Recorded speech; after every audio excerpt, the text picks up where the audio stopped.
just by taking a simple pill, it's real, and it may soon be possible for humans. Doctors finding a compound in red wine that could slow the aging process. So how does it work? Joining us now, Fox News medical contributor Dr. Jennifer Ashen. Good morning, Doc. Good morning, Megan. All right, so we knew that red wine was good for us. They told us that many times, good for your heart, etc. But it can slow the aging process. It can add years to your life. Right. So this is potentially really exciting if you think about it. I mean, some people might not want to extend their life by 20 years into old age, but most people probably would.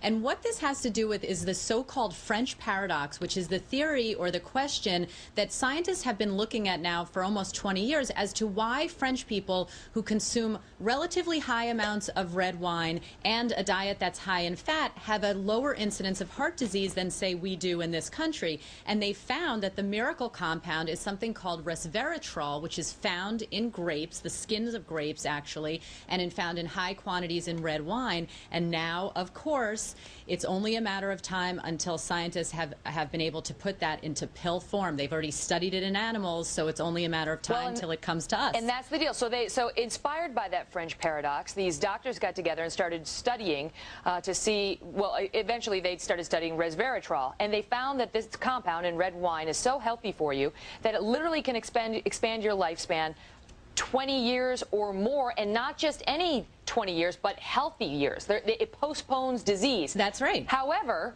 if you were just to drink red wine and forget the pill, you'd have to drink 1,000 bottles a day. Right, and let's be clear, we're not recommending that, obviously. That does not expand your lifespan. No, it doesn't.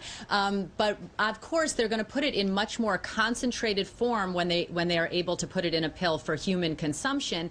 But they found that the compound in the pill actually activates a gene that is then responsible for slowing the aging process, and it's doing everything from preventing diseases to fighting types of infection that are implicated in aging and the diseases that come with aging. So again, they've already studied it in yeast, then they moved on to mice, and soon it'll go into clinical trials, and we might be able to actually purchase this for our use. Right, so it's not like they're just giving you an extra 20, 30 years. It's that they're actually managing to keep you chronologically younger, physically younger, right, for a longer period of time, because your body, when it hits 80, will be more like that of a 60-year-old in terms of disease, correct? Correct. And the other thing that I think we have to keep in mind is that whenever they isolate one particular gene or one particular compound that's linked to a very broad spectrum of disease or clinical manifestations, we say, we really have to take it with a grain of salt, because obviously there are other factors that come into play,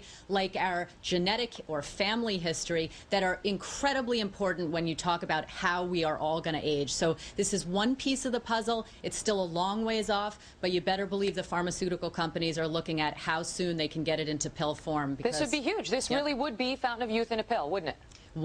As I said, one piece of the puzzle, but a very, very important one. It's really incredible that it's working on the mice. Yeah. And they're saying that right now the only thing that exists that's anything like it are these extreme calorie restriction diets that some people go on to try to prolong their lifespans. That works as well. But absolutely. If you want to eat, go ahead and do that and wait for the pill. Well, remember, I always say if something sounds too good to be true, sometimes it can be. And the other interesting thing we can't forget is that, the French are kind of known for their joie de vivre, or love of living.